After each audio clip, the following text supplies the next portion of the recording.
higang higa, diretso baba mo. Marilaki to. Oh, Marilaki yan. Yan ang Marilaki. Oh, Marilaki highway yan. Infanta, Quezon, Marilaki. Ayan, pipicture tayo ng ano. Maraming namimitik dito pero papasikit ka pa sa mga yan eh. Kahit baga alam mo yung takbo mo, babangking ka eh. Tignan mo yung kurbada oh. Papasikit ka sa mga ano, tapos bubiyuin ka, naku po. Disgrasya lang aabutin mo, wala kang aabutan sa pamilya mo. Abutin ka itong bangkay. Disgrasya ka. Ano mo, ginagawa oh. Tapos bumangking ka ng biglaan. Pag ano mo, atwal mo, oh, banking na naman. Basic lang. 40 takbo mo, babangking ka rin.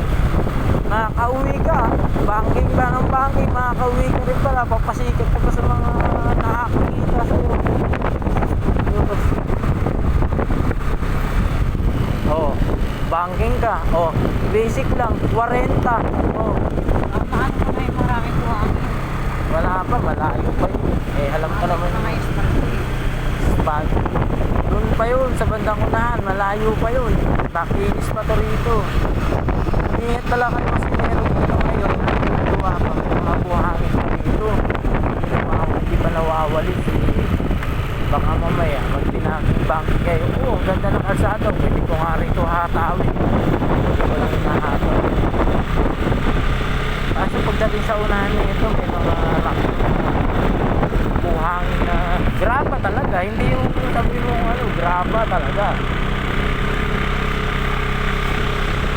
Maganda yung kalsada. Marilaki na to. Marilaki highway na to. Killer Road. Ito ha. Killer Road. Infanta Quezon. Ano sa baba pa kami ng Infanta Quezon. Kaso Killer Road na to rito kasi tamo, bato yun ah.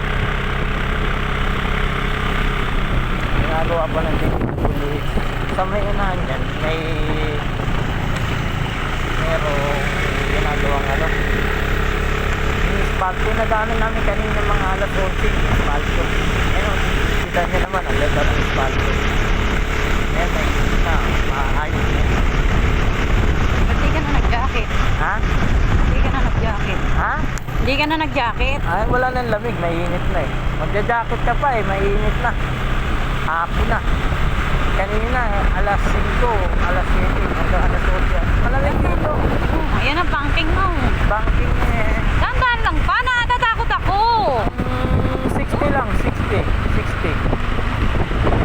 Marilaki na kasi to, kaya natatakot din. Kaya